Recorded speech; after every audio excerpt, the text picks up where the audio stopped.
Voilà, je vous invite à vous installer. Normalement, on vous distribue cette session à l'objectif d'être interactif, comme si ça devait être un souci à THS, puisque c'est par définition, c'est un congrès très interactif.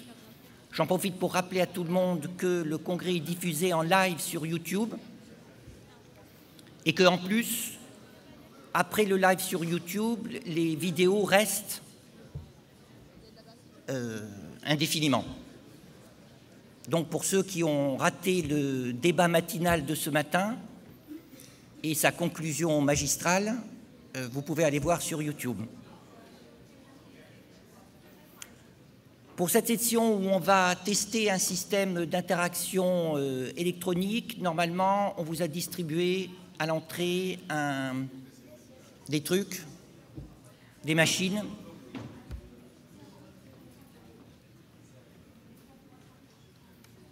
Et donc, cette session va porter sur le management de l'addiction opiacée, comment faire au mieux, dans la perspective d'une maladie des addictions opiacées. On a trois orateurs importants, enfin deux orateurs notamment très importants. Donc, le professeur Cicociopo, qui est professeur de pharmacologie en Italie, à Camerino, et mon collègue le docteur Jean Mélicard, qui, malgré son nom, nous vient de Grande-Bretagne, travaille à Bristol, où il est en charge d'une clinique des addictions et un psychiatre addictologue. Et donc moi-même, qui travaille à Bordeaux.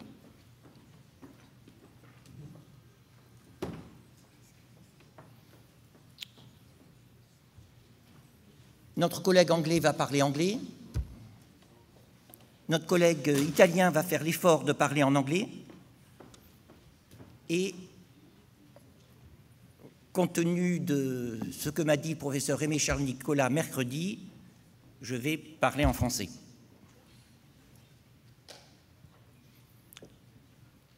Alors, quelques éléments d'organisation. Voilà, pensez à ne pas éteindre vos téléphones portables, parce qu'il y a plein d'informations qui viennent en permanence, et notamment, vous pouvez simultanément regarder le congrès en live et sur YouTube. N'oubliez pas, il y a une fiche d'évaluation. Donc, il y a une fiche d'évaluation pour ce symposium qu'on vous a distribué. Pensez à la remettre en sortant. Et à cette occasion, n'oubliez pas, on est le dernier jour de THS, et donc n'oubliez pas, dans vos pochettes, on vous a mis une fiche d'évaluation de l'ensemble du congrès et de les retourner quand vous partez cet après-midi. Et enfin, au cours des présentations, il y aura des moments où on vous posera des questions et vous aurez donc l'opportunité de répondre.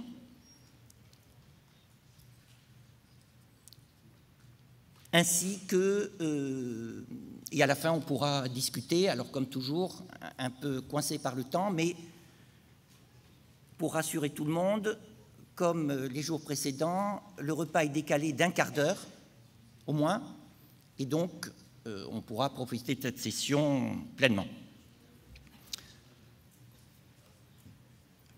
Alors, quelques éléments pour le système de votation. Donc, vous avez normalement un écran, une espèce d'écran où apparaît la question avec les réponses. Il y a un numéro devant les réponses et vous cliquez sur la réponse qui vous paraît adéquate. Voilà. Et il n'y a pas d'envoi. Donc, ce qui compte, c'est votre dernier clic. Donc, si vous voulez changer d'avis, vous recliquez. Alors, juste un élément d'exercice et puis d'information générale pour ne pas oublier qu'on est à Biarritz. Une fois sur place, tout le monde peut apprécier combien Biarritz est époustouflant, même si en chemin, certains qui ont pu mettre plusieurs heures voire des jours entiers pour arriver, en chemin se sont dit, mais pourquoi aller se perdre là-bas? Alors, question en lien avec ça, c'est que Biarritz, en fait, est en lien avec le monde. Et la question, c'est combien de villes y a-t-il dans le monde qui ont un jumelage, qui ont une coopération avec la ville de Biarritz? Donc, si c'est un, vous votez A. Voilà, si c'est 3 villes, il y a un problème, parce que sur vos trucs, c'est des chiffres. Donc, je corrige. Voilà, bon, il y a ceux qui ont compris, déjà.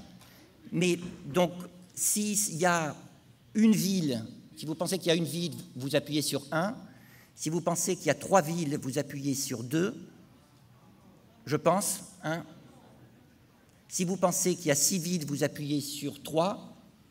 Et si vous pensez qu'il y a 8 villes, vous appuyez sur 4. Voilà. Et donc,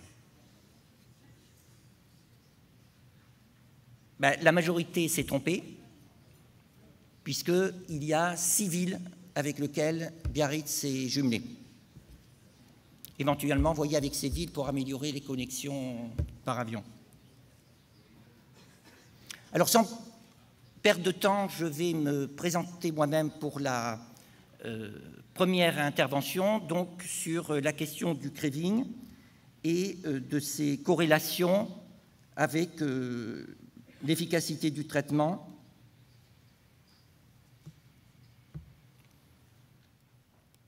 et son intérêt dans la prise en charge du traitement. Alors, c'est quoi l'addiction? Ça a été sous-jacent au débat de ce matin, en fait, qu'on n'a pas examiné. Et une partie du malentendu du débat de ce matin, c'est de clarifier et de ne pas oublier que l'addiction, ce n'est pas juste faire usage. Addiction ou trouble de l'usage au sens de la classification internationale de l'OMS ou du DSM en tant que phénomène pathologique, ce n'est pas juste faire usage, et ce n'est pas juste faire usage beaucoup ou de façon excessive, ou même, ce n'est pas juste faire usage et avoir des problèmes. Ça a été rappelé juste à la fin de la précédente session, on estime, c'est quand même un problème important, puisqu'on estime en Europe qu'il y a jusqu'à 1,3 million de personnes qui ont un usage problématique, potentiellement addictif d'opiacés.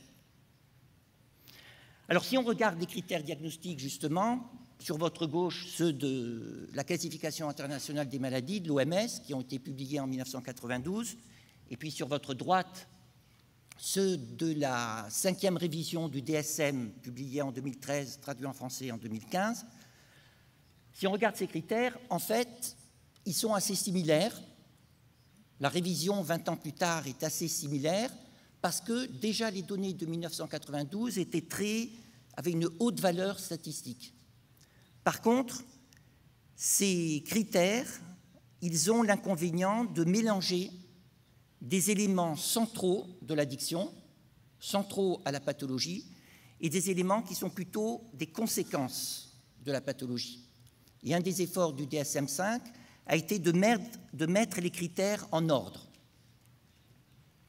Et on le voit mieux ici, où aujourd'hui, on sait mieux caractériser cliniquement ce qui relève de ce qui est central dans l'addiction, dans cette maladie potentielle, qui est le phénomène de perte de contrôle d'une source de gratification, qui d'ailleurs n'est pas nécessairement une substance, puisque un certain nombre d'entre vous peuvent expérimenter du plaisir sans nécessairement ingérer des substances.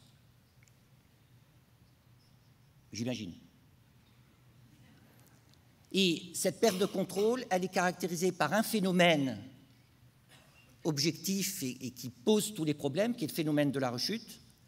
Et aujourd'hui, nouveau critère introduit dans le DSM et sur lequel on reviendra, mais connu de beaucoup d'entre vous depuis longtemps, qui est le phénomène du craving. Et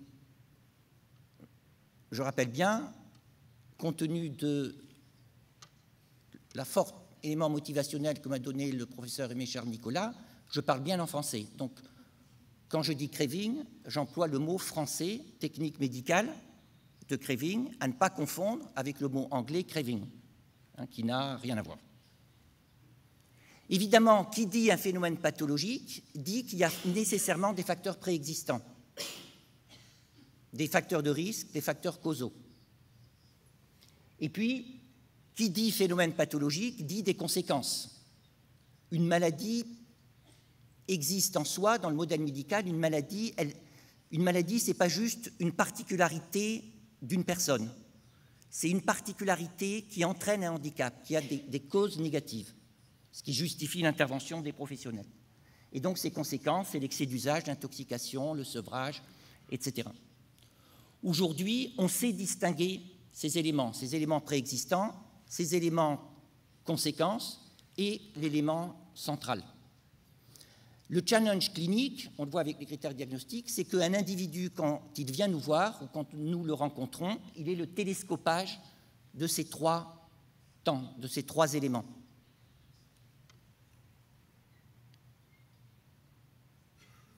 Et donc, la question pour l'avenir, c'est est-ce que le craving peut nous aider à distinguer l'usage avec addiction de l'usage sans addiction?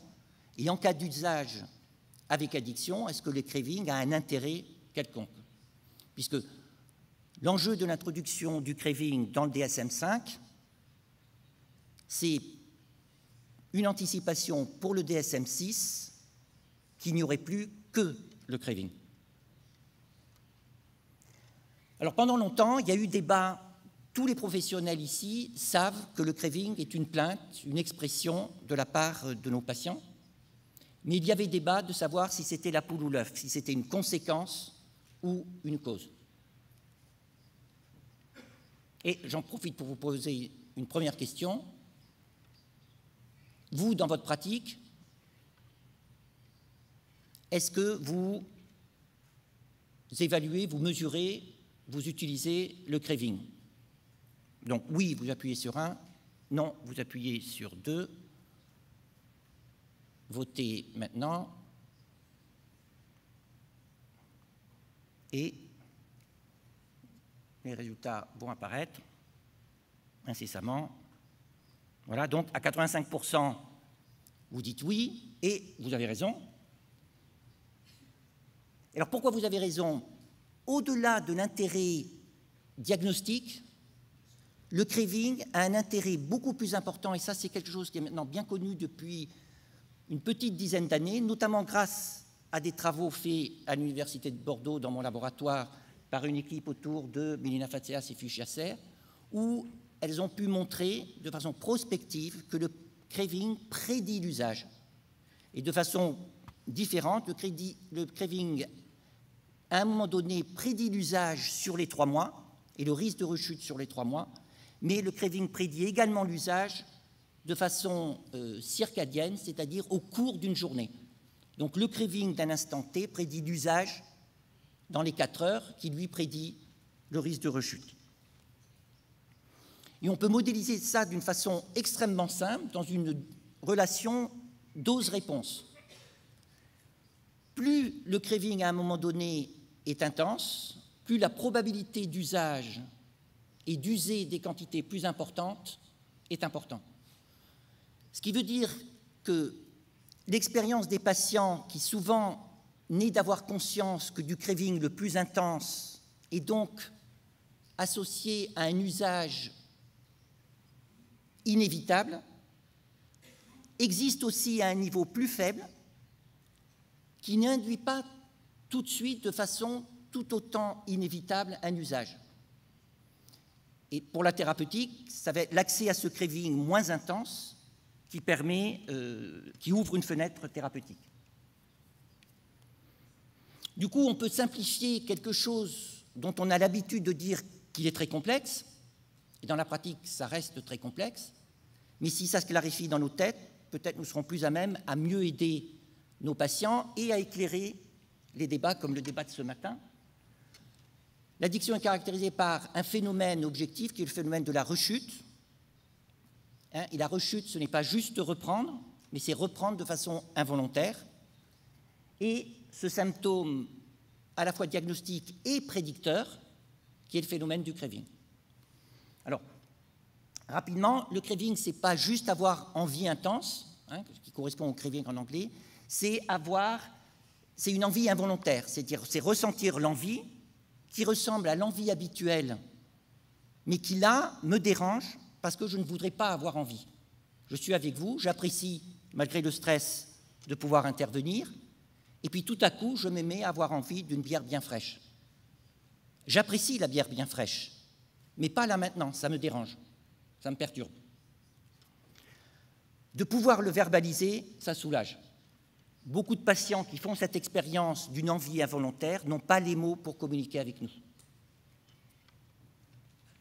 Ceci dit, comme on a vu que ce qui compte, enfin, ce qui est important, ce n'est pas juste l'élément qualitatif du craving, mais l'élément quantitatif de prédiction, finalement, ça peut se simplifier. Et ce qui va être important de mesurer, c'est l'intensité du craving et son évolution plus que la qualité du craving. Et ça peut se faire comme on fait pour la douleur. Maintenant, en France, c'est rentré dans les mœurs de mesurer la douleur, quelle que soit sa nature et ses caractéristiques individuelles, sous la forme d'une simple échelle analogique visuelle de 0 à 10. Et beaucoup de patients comprennent et peuvent évaluer avec nous leur craving, mais surtout, ça leur donne l'autonomie de s'auto-évaluer au cours du temps. Et d'une même journée, et donc, s'ils savent que c'est lié à l'usage, d'anticiper. Donc, que devrions-nous faire dans cette perspective? Alors, les recommandations internationales, toutes, ici, c'est les recommandations de l'OMS de 2009, spécifiquement sur l'addiction opiacée, mais les deux recommandations des différents pays disent tous que les principes généraux que Maurice de Mattéis rappelle toujours de façon excellente, c'est une combinaison d'outils thérapeutiques que l'on va utiliser, et puis on va cibler voilà, l'usage, sa réduction, sa suspension éventuelle, éviter les dommages associés, ce qu'on appelle la réduction des risques, et puis avoir un impact général sur la qualité de vie. Mais comment atteindre de façon optimale? Comment augmenter les chances d'atteindre ce phénomène? C'est là où, si on tient compte des données nouvelles, notre objectif premier, notre objectif primaire au sens de premier, donc noble, ça va être d'agir sur le phénomène de la rechute, certes, mais en agissant sur le phénomène du craving, y compris pour les médicaments, et non pas d'agir sur le phénomène du syndrome de sevrage, auquel on a trop souvent associé l'utilisation des médicaments, puisque le syndrome de sevrage est considéré aujourd'hui comme un symptôme secondaire à la perte de contrôle et au craving. Dans la révision du DSM-5, on a été à deux doigts, enfin le groupe souhaitait retirer les phénomènes de sevrage et de tolérance qui, comme il a été dit ce matin à la discussion, notamment par Karl Hart, les phénomènes de sevrage et de tolérance, effectivement, ne signent pas l'addiction. Ils sont consubstantiels à l'usage. Et donc, c'est une erreur de ciblage. Du coup, les cibles thérapeutiques, on va pouvoir les différencier avec le challenge pour des médicaments très efficaces comme la méthadone et la buprenorphine, et la présentation par Mme Giraudon de l'EMCDDA rappelait ces méta-analyses qui montrent l'impact majeur des traitements par méthadone et buprenorphine sur la mortalité, la qualité de vie, etc., la réduction de la mortalité et la qualité de vie de ces patients. Mais dans la pratique individuelle, puisque la médecine, comme nous l'a rappelé le professeur Amin Benyamina ce matin, la démarche médicale, elle est centrée sur la défense de l'individu qui vient rencontrer le professionnel de santé. Et donc, là, ces médicaments qui sont aussi des agonistes opiacés, ils impactent à la fois le phénomène du craving, mais ils peuvent impacter le phénomène du sevrage. Et les autres orateurs reviendront sur ces détails et ces conséquences de mise en pratique. Juste par anticipation, vous résumer les connaissances qui vont vous être présentées un peu plus en détail, à savoir qu'il y a une relation entre le dosage de méthadone et de buprenorphine et l'efficacité générale sur la réduction d'usage, amélioration de la qualité de vie, en fonction de la cible, en fonction de l'impact clinique. Et on le sait tous, l'effet antalgique de la méthadone ou l'effet antalgique de la buprenorphine vient à un dosage plus faible que l'effet sur le syndrome de sevrage. Et l'impact de ces médicaments sur le phénomène du craving vient à un dosage supérieur à l'effet sur le sevrage. Donc vous voyez, finalement, l'outcome individuel d'un traitement ne va pas, comme on a l'habitude de le dire dans le champ des addictions, être dépendant du patient. Évidemment que c'est dépendant de la coopération du patient, mais la coopération du patient va être, elle, dépendante de l'objectif que le prescripteur s'est donné. Est-ce qu'il a visé l'analgésie? Est-ce qu'il a visé les symptômes physiques de sevrage, ce qui est l'approche traditionnelle, qui sont les indications de certaines AMM dans certains pays? Ou est-ce qu'il a visé, en fonction des données actuelles de la science, le phénomène du craving? Pour conclure, pour améliorer les chances d'une prise en charge individuelle, vous voyez, au-delà de l'intérêt d'un impact, c'est une chose de pouvoir montrer que l'introduction d'un traitement, quelle que soit la façon dont il est utilisé, a un impact de santé publique favorable, c'est l'expérience française, et comment améliorer le bénéfice individuel des personnes qui accèdent à ces traitements. Donc l'impact, c'est pas se tromper de target, de cible, donc bien cibler l'addiction et ne pas confondre l'addiction avec d'autres choses fréquemment associées, et notamment les comorbidités psychiatriques et médicales. Contrôler les variables de succès. Donc l'une va être pouvoir accéder au phénomène du craving, et ça se fait par le counseling adapté, aider les gens à trouver les mots pour pouvoir exprimer le phénomène pathologique auquel on a besoin d'accéder, nous, pour nous ajuster par rapport à nos interventions thérapeutiques, aussi bien de type psychothérapique ou pharmacologique. Et enfin, ne pas oublier, on le sait tous, mais parfois on l'oublie dans la précipitation, d'échanger avec nos patients.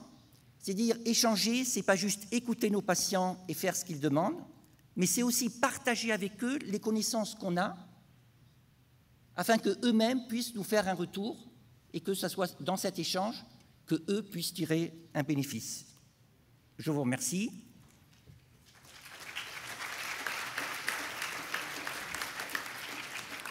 Et sans plus attendre, donc je passe la parole à mon collègue, le professeur Roberto Ciccioppi. C'est comme Polomini, Polomino, je me mélange toujours, hein, donc pas de discrimination.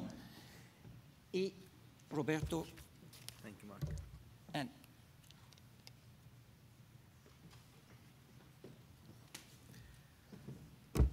Hello. Happy to be here and to talk to you today. Unfortunately, I don't speak French, so I have to switch into English. I hope you will all be able to understand, or anyway you have the headsets. I'll try to talk slowly to facilitate the translation as well. I have to thank Mark because nicely introduced the concept of craving and how important it is to treat craving. These are my disclosure. So I will basically focus on three main objectives, and you will see that at the end of the day they are related to the possibility of treating craving. But I want also to give you some rationale why and what we need to do to treat some aspects of drug abuse. So I will give you some details on the current pharmacological treatments of opioid dependence, something that certainly is not that new for you, it's just a reminder. Then we'll talk a little bit about the pharmacodynamics of opioid receptor occupancy, how important it is to achieve a certain level of receptor occupancy to obtain certain pharmacological effects, some beneficial effects.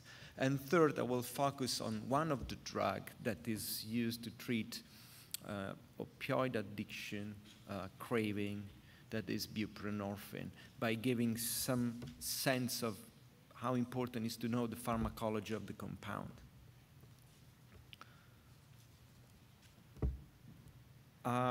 First of all, you know that there are various approved medication and treatments for opioid addiction. Here you have summarized the maintenance treatment that basically consists of the use of buprenorphine and methadone.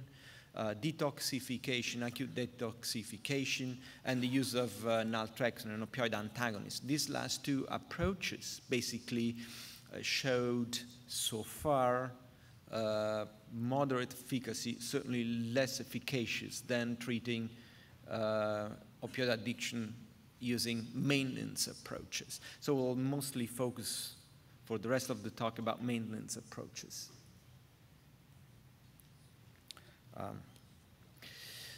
I want also to give you some hints on how important is the pharmacokinetics. Pharmacokinetics is extremely important. We have compounds, opioid agonists like heroin, like fentanyl, that have a very short half-life. They are short-acting. So when they are injected or taken, they produce this sort of on-off effects in the brain. They reach the brain, occupy the receptor, rapidly leave the receptors. This on-off is extremely important because facilitates addiction, enhances the efficacy of the ability of the drug to produce high rush and tolerance. As you can see in the table, we have drugs like, buprenorphine and methadone, then instead have a long duration of action, and therefore they occupy the receptor for a long period of action and long period of time, and their ability to produce high intolerance is lower compared to short-acting opioids. Buprenorphine, in addition to this, also has one characteristic, is a partial agonist. Oh, boys. It's a partial agonist. Partial agonist means that occupies the receptor, but does not produce the maximal effects as classical full agonist, as heroin, as methadone. And you'll see later that this will lead in a complete different pharmacological profile.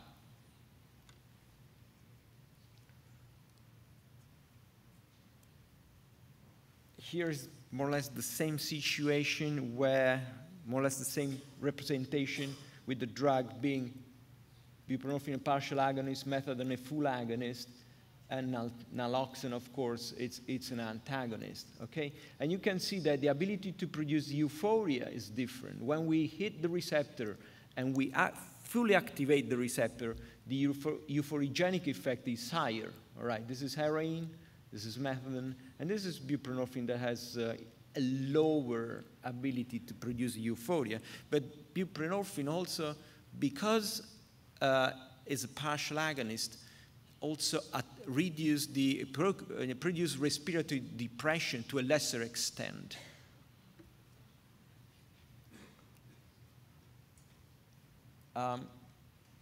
So if I'm going to ask you this question now, compared to full mu-opioid receptor agonists, how do buprenorphine behaves in terms of its ability to cause respiratory depression and high? You have 4 options, 1, 2, 3, and 4. So you can choose. Please vote now.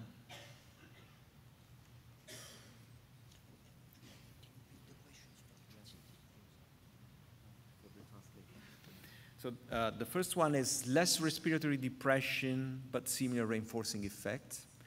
Less respiratory depression and lower reinforcing effects. Similarly, respiratory depression and similar reinforcing effect. Higher respiratory depression and higher reinforcing effects. All right. Perfect. The answer number 2 is the correct one. Let's move on.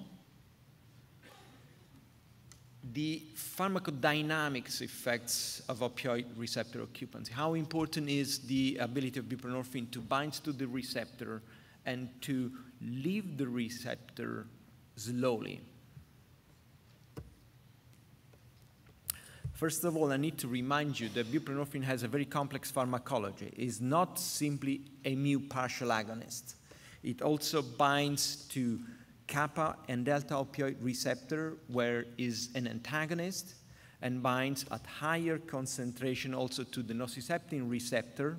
Unfortunately, we cannot talk for the matter of time about NOP receptor, but this is also an additional effect of an additional mechanism of buprenorphine that might have some importance in the clinic. This is extremely important. This is a seminal study published a while ago by Greenwald, where he ran a PET study using carfentanil. Carfentanil, it's a mu agonist that binds selectively to mu opioid receptor. Here, in this study, carfentanil was labeled to measure the mu opioid binding in a human brain. Where you see yellow and red means that carfentanil is bound to the receptor, is bound to mu opioid receptor. Here, the authors gave to the patient they gave to the patient carfentanil and then tried to displace carfentanil from the mu opioid receptor using buprenorphine. And as you can see, increasing the dose of buprenorphine, you displace carfentanil from the receptor because the receptor is occupied by buprenorphine. So at the dose of 2 milligrams, you have a partial displacement of carfentanil. So you only have a portion of opioid receptor that are bound to buprenorphine. Increasing the concentration of buprenorphine, you fully displace carfentanil because the receptors are occupied by buprenorphine. 16 mg is the dose that fully display carfentanil from the receptor. It's what we need to occupy all the opioid receptors in the brain. And this is the pharmacokinetics. As you can see, at the dose of 16 mg, 32 mg, we have plasma concentration of about 3-4 nanogram per mil, which is a fairly high, well, it's a therapeutic level of the compound in the plasma. If we go with lower doses, we only reach plasma levels that are about 1 or 2. And this is extremely important. So keep in mind this, because I'll come back to this in a couple of slides.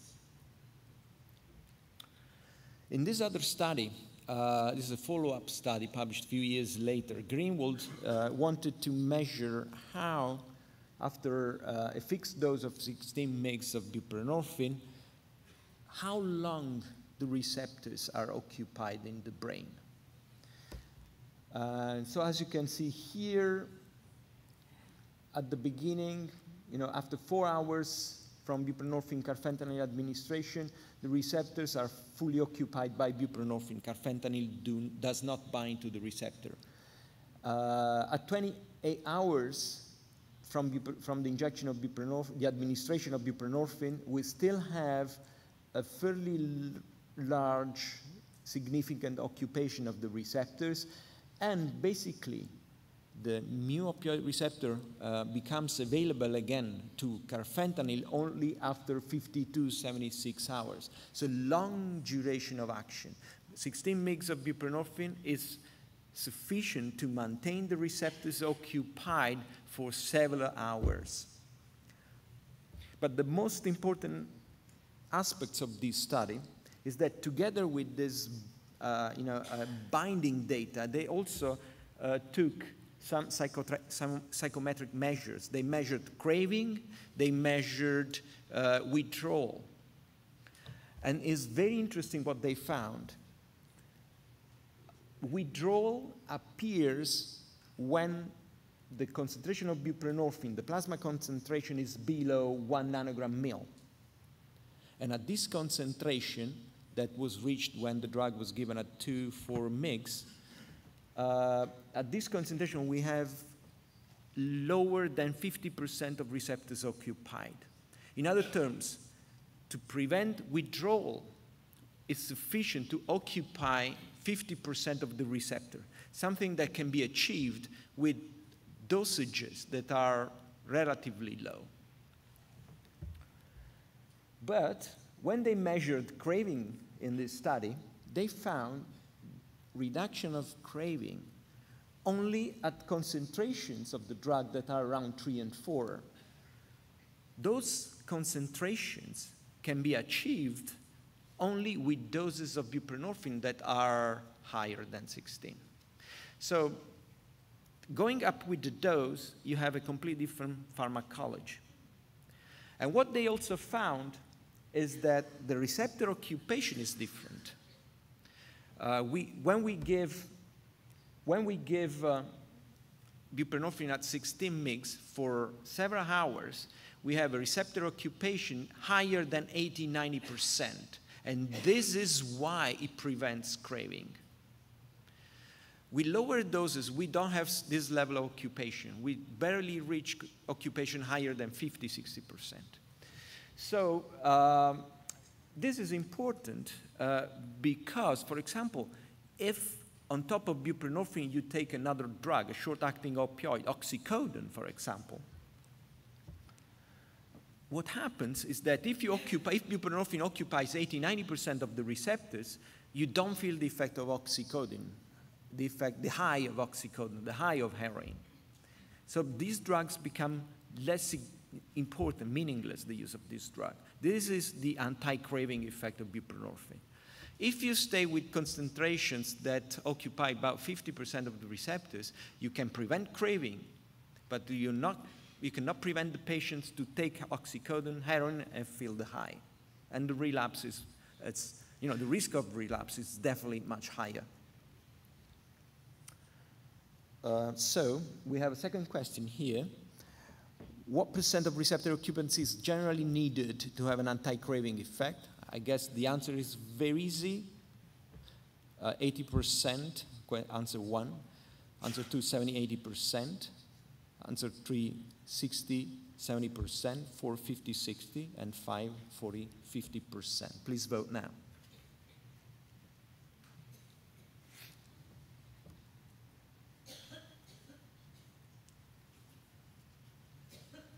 All right, perfect. It's more than 80%. In severe addicted patients, higher than 90%. That's the right answer. Very rapidly, we ran through the objective tree. How this reflect therapeutic outcomes, clinical outcomes. There are a couple of very simple concepts here. Oops. The first one,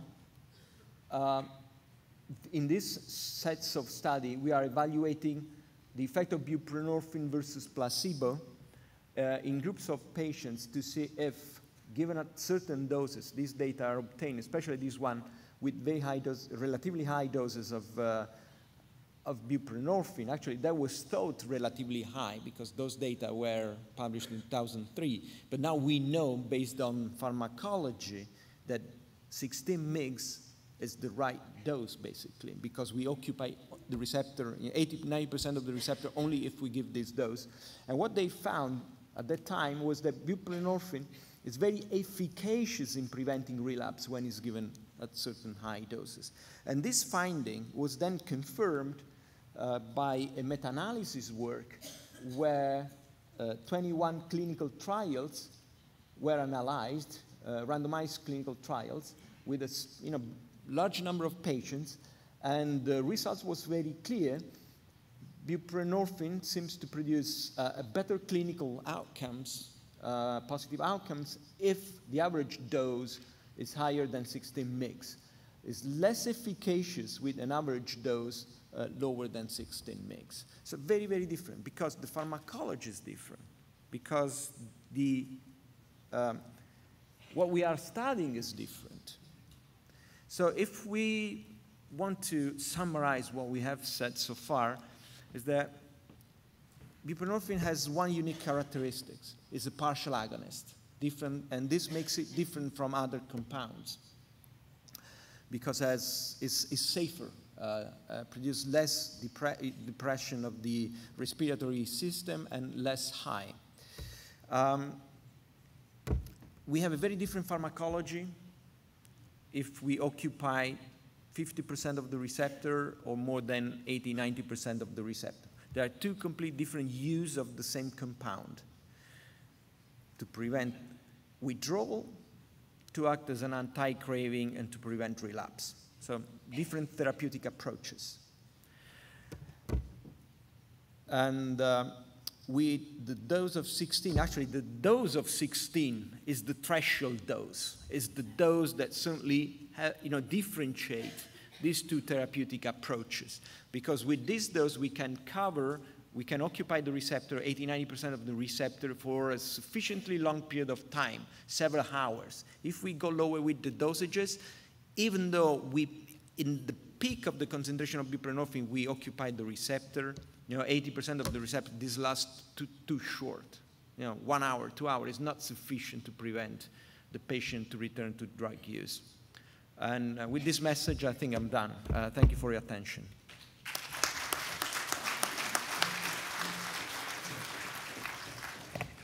Thank you very much, Roberto and Gian. Without further ado,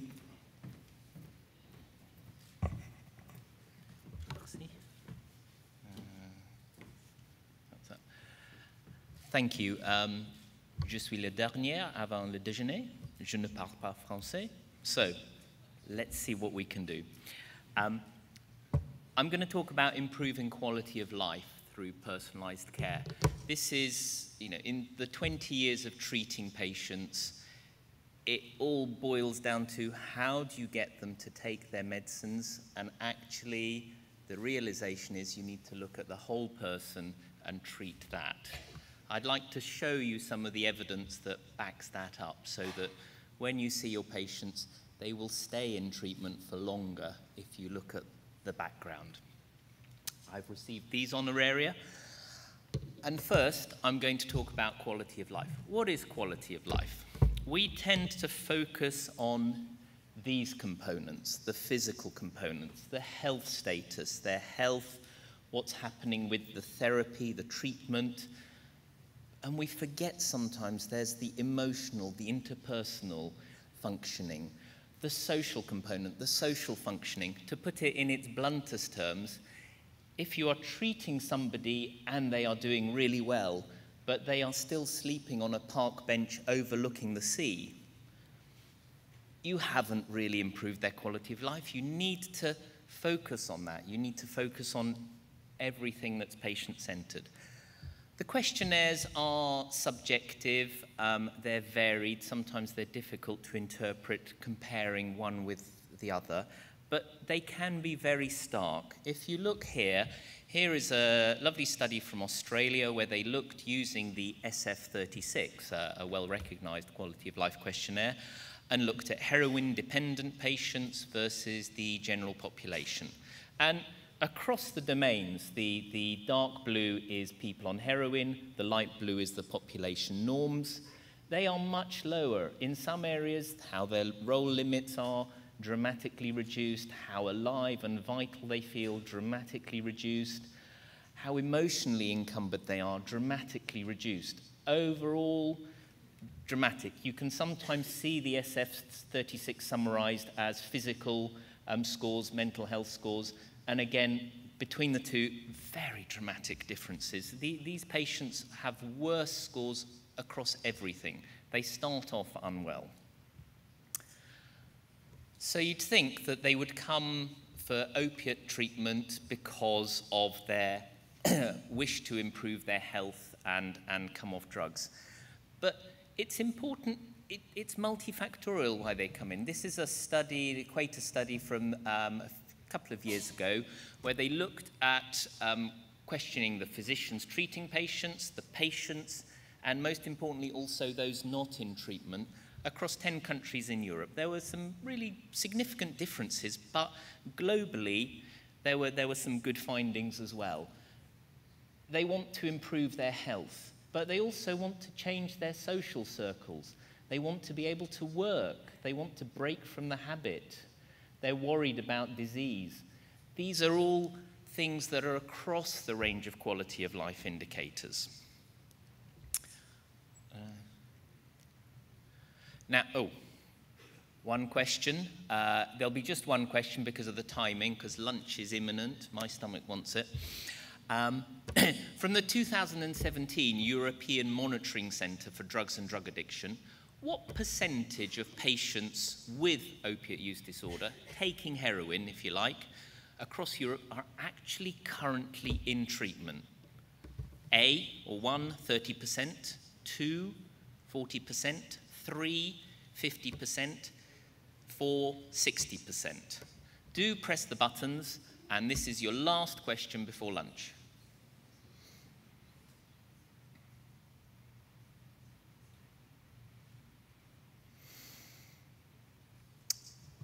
Actually, it's better than you thought. It's 50%, which is nice. But it's still a long way to go. It's still a long way to go. Now, what are the barriers? What are the barriers to treatment? Again, this was a really good study because it reached out to people who weren't in treatment. And it was very sad, actually. Very strange for me to read this data because if you drill down, if you look, if you look at the data, I'd like to use drugs sometimes. I won't be able to follow the rules. I won't be able to make it through therapy. So this is, I have concerns I won't fit into the box you want me to fit in. But it is an open door. We need to, if we bring people into treatment, we should be able to personalize that. Because remember, look down here. Don't want to stop, happy with my life. 10%. Only 1 in 10 people who are opiate users say, I really like what I'm doing. I mean, think of yourselves. How many of you would go, I'm happy with where I am? It would definitely be more than 1 in 10, I would hope. For them, much less. So we need to think about what is opiate use, what is treatment for these people? How can it improve things?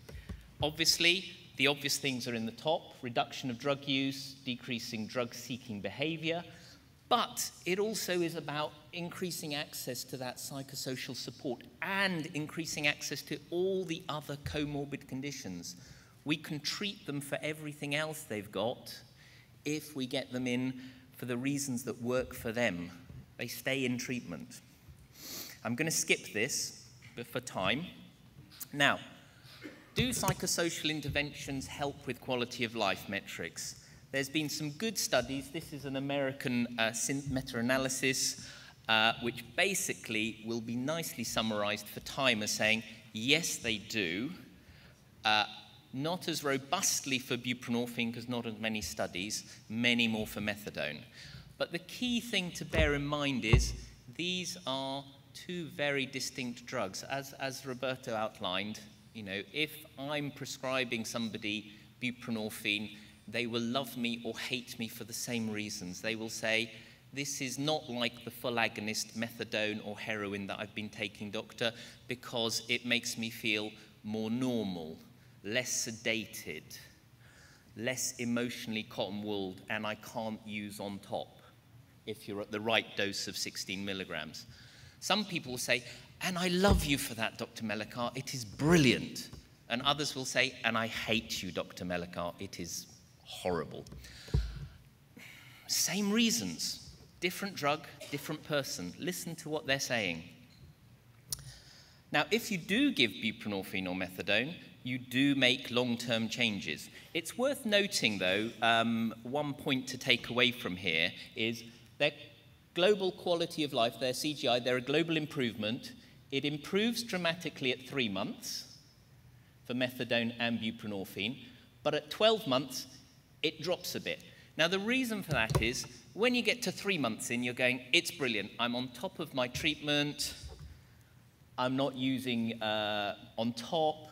Life is going on.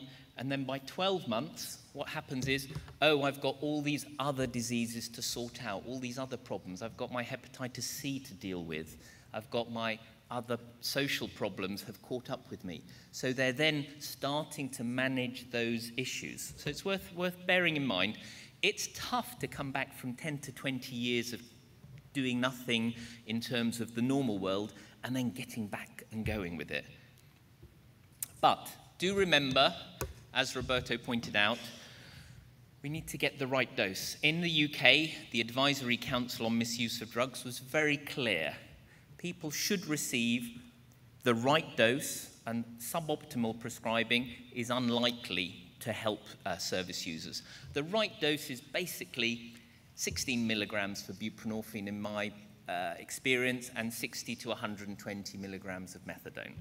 You're about right there. The evidence shows that. And indeed, the quicker you can get somebody onto buprenorphine, the better the outcomes. If you can get them on 8 milligrams by day 1, and certainly in my clinical practice, they're on 8 milligrams by day 1, on 16 milligrams by day 2, and happy, or within a week transferred to methadone if they've told me they hate me.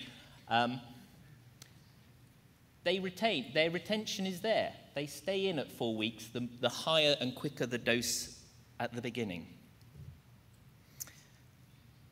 Now, what's the optimal dose for preventing relapse? This just replicates Roberto's commentary, and it just basically can summarize higher doses of buprenorphine or methadone are significantly more effective, and maintenance doses of 16 milligrams lead to improved outcomes.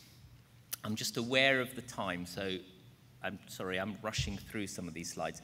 This is just reminding you of Roberto, so this is Jon Karlsruhe and Greenwald's seminal work, and it's just saying when you get to 16 milligrams, there's that reduced mu-opioid receptor availability. There's reduced withdrawal symptoms, reduced cravings, increased clarity of thought. These people, when you try to differentiate what happens in the quality of life indices, with buprenorphine they have far significant enhanced work elements of their quality of life metrics. They get back to work. They have less need for slowly getting into things. They can work, they can engage with life again. And also, it's worth remembering, they stay alive. So if you look at drug-related deaths, there's a very good study, a big meta-analysis this year in the BMJ, where they looked at over 120,000 patients on methadone and 15,000 on buprenorphine. There are only 3 studies on buprenorphine, 1 in the UK, 2 in Australia, so it's difficult to be as certain of those data as the vast data set here. But it paints a very clear message, difficult to compare and contrast, but if you look at the numbers here, if you're in treatment, all-cause mortality rate per 1,000 patient years, 11 for overall for methadone, dropping to 36, or rising to 36 if you like, more die when they're out of treatment, and a much lower number at the start and finish for buprenorphine, 4.3 and 9. Now this is in part because people getting onto buprenorphine treatment are less chaotic. In part, when they stop buprenorphine, it's got such a long half-life, they're there and protected a bit for the first day or 2 of very silly, very impulsive overdosing, which is what kills quite a lot of these people. So it's worth being aware of that. So in summary, to take you to lunch, do remember treatment plays a key role in improving quality of life. It reduces drug use, reduces withdrawal symptoms, reduces drug-seeking behavior, and increases access to psychosocial treatments and treatments for comorbid conditions. But it's really important, if you look at their quality of life, that will help them stay in treatment for all those metrics. And really, look for personalizing your approach. That says, look at the whole person. Are you sleeping on that bench around by the sea? Is there anything else that can be done? And finally, if you get the dose right of buprenorphine, that'll reduce withdrawal symptoms, that'll reduce cravings, it'll improve initial retention, prevent relapse, and improve your quality of life. Thank you.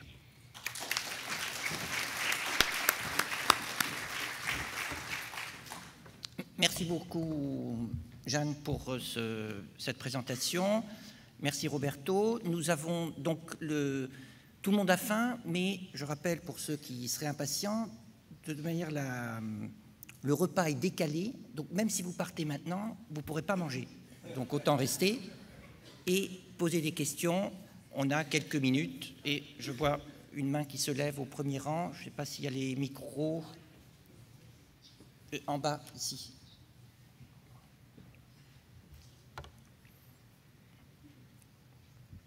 Et donc, pour les questions, comme pour toutes les sessions, si les gens qui posent des questions peuvent poser des questions ciblées et les orateurs des réponses ciblées. Bonjour, docteur Amerlin, je suis à Aulnay-sous-Bois, la région parisienne. En fait, j'ai une question à M. Camerino et une autre à M. Marc. La première question, on a quelques patients qui prennent 16 mg le maximum de Subutex, buprenorphine, et ils ne sont pas équilibrés. Est-ce que les récepteurs ne sont pas en fait fermés, ils ne sont pas off? La deuxième question pour Marc. Vous avez parlé qu'actuellement, l'objectif du traitement, c'est deux choses. Premièrement, éviter les récidives, les rechutes. Et deuxièmement, maîtriser le craving. Et vous avez dit que c'est secondaire, le withdrawal, en fait, le symptôme de sevrage.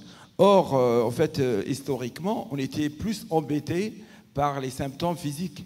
Les patients qui avaient mal au ventre, on n'arrivait pas à... Est-ce que c'est parce que le traitement a évolué que maintenant ça devient secondaire? Merci. Merci. Alors, la première question, Roberto? First question. It's on. It's on? Okay. Il faut parler. You need to speak. A very quick answer. I don't think if you have patients, as you said, that are not balanced, I don't think depends on the fact that they don't reach that level of receptor occupancy. Because at that dose, buprenorphine should anyway occupy 80–90% of the receptors. There might be various reasons. One can be the induction that was used. Another one can be the simple fact that those patients might benefit from other approaches rather than buprenorphine. Ian clearly made the point. Not all the patients are identical. There are patients that are seeking, a full receptor activation because for certain reason they need to have this to feel decently well. And those patients might be doing better with other approaches than buprenorphine. Et pour la deuxième question, rapidement, alors pour faire simple, court et rapide, autrefois on distinguait ce qu'on appelait la dépendance physique et la dépendance psychologique. C'est vrai que les deux sont associés. Le fait d'utiliser le même mot en le qualifiant parfois de physique et de psychologique a fait croire, et on a eu l'impression que c'était un peu les deux faces d'une même montagne. En fait, en montant en haut de l'une des montagnes, on s'est aperçu que c'était deux faces de deux montagnes différentes. Et la biologie de la dépendance psychologique n'est pas la dépendance physique. Et l'expression psychologique de la dépendance physique n'est pas ce qu'on appelait la dépendance psychologique. La dépendance psychologique, c'est le phénomène du craving, dont il existe des corrélats cérébraux. Et comme le disait Karl Hart ce matin, voilà, quand je bouge, quand j'ai un comportement, il y a une correspondance dans ma tête. Et les phénomènes de dépendance physique, sevrage et tolérance, en fait, c'est des conséquences de l'usage. Et aujourd'hui, on sait que ces phénomènes de conséquences, ils s'initient à l'occasion du premier usage. Voilà, mais on en va en voir les conséquences qu'aux usages suivants. Donc, ce qui fait le changement, c'est-à-dire depuis toujours, on veut agir sur le phénomène de la rechute, mais pendant longtemps, on a cru que si les gens rechutaient, c'est que le sevrage avait été mal fait. Donc, on a abondamment étudié les conditions du sevrage optimal pour qu'il n'y ait pas de rechute. Et aujourd'hui, on se focalise sur la rechute, mais le moyen qu'on met en place pour contrôler la rechute, ce n'est plus de répéter les sevrages, mais c'est d'accéder au phénomène du craving et de, avec la personne, en prendre contrôle. Enfin, permettre à la personne de prendre contrôle de son craving. Et j'ai vu... Alors, pardon, une des dames en premier et ensuite les pharmaciens après. Merci. Bonjour, docteur Berger, je travaille en SAPA à Lyon. J'ai une question pour Roberto. Vous nous avez expliqué que la buprenorphine à 16 mg, il fallait atteindre 80% de saturation des récepteurs pour avoir un effet anti-craving, mais qui ne durait pas 24 heures, si j'ai bien compris, 17 heures. Du coup, est-ce qu'il y aura un intérêt à faire une biprise pour atteindre en fait ce taux de saturation de 80% sur la durée de 24 heures?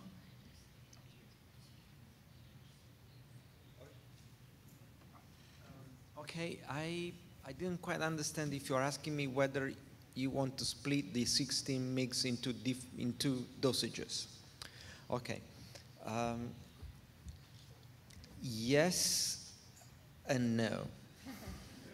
In a sense that if you split the dose, the pharmacokinetic will be different. Because you will have the 8 mix going up, then going down, and then you have the other 8 mix going up and then turning down.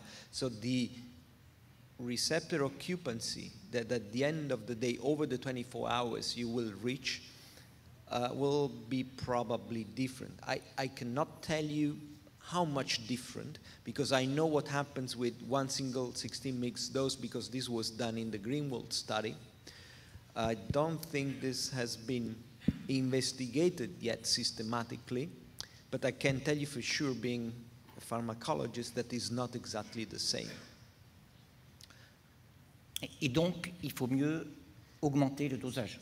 So it's Yeah, best I to would increase the probably, single dosing.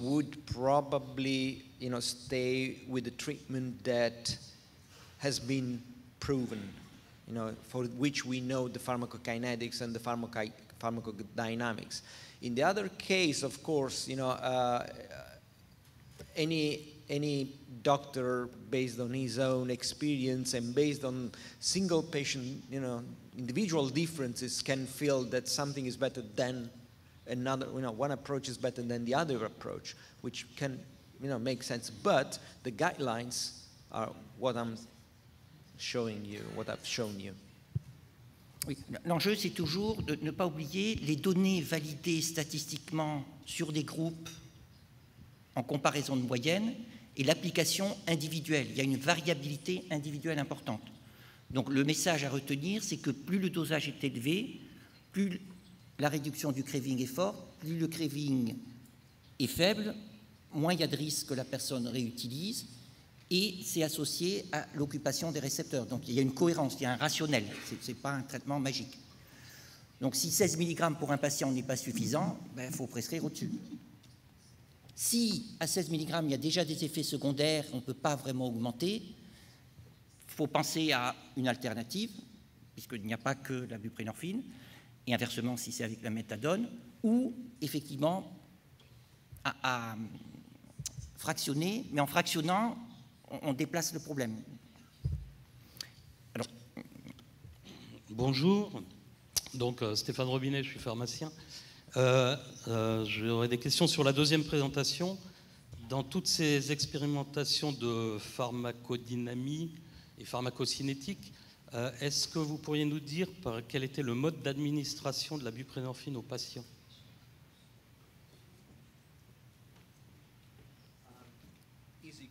Easy, quick answer. But the first thing, I appreciate that you always call me second presentation or by name, because my family name is impossible to pronounce, right?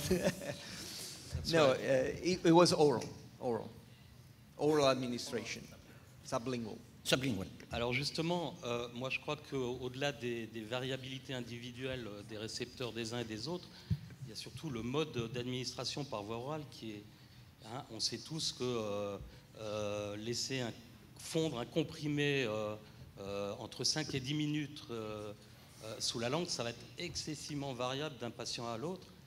Et moi, je pense que ce serait plutôt ça l'amélioration. C'est-à-dire soit arriver à avoir une galénique qui permette d'avoir une absorption plus efficace, puisqu'on sait que la biodisponibilité de la buprenorphine, malgré tout, par voie orale est très mauvaise.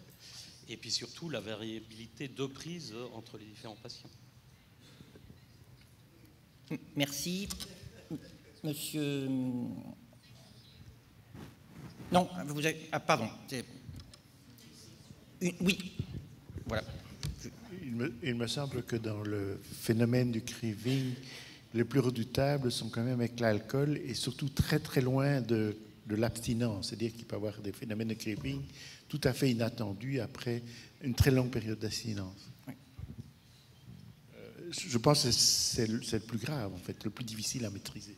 Oui, oui, le craving est trompeur parce qu'il a une certaine versatilité, donc il varie d'un moment à l'autre et il peut être en rémission apparente pendant plusieurs jours, plusieurs semaines, et puis réapparaître. S'il n'y a pas d'autres questions, maintenant la cantine est ouverte, donc vous pouvez y aller en courant. Je voudrais remercier les participants. Si vous n'hésitez pas à poser des questions aux orateurs, mais c'est vrai que là, l'heure tourne. Merci. Joignez-vous à moi pour remercier.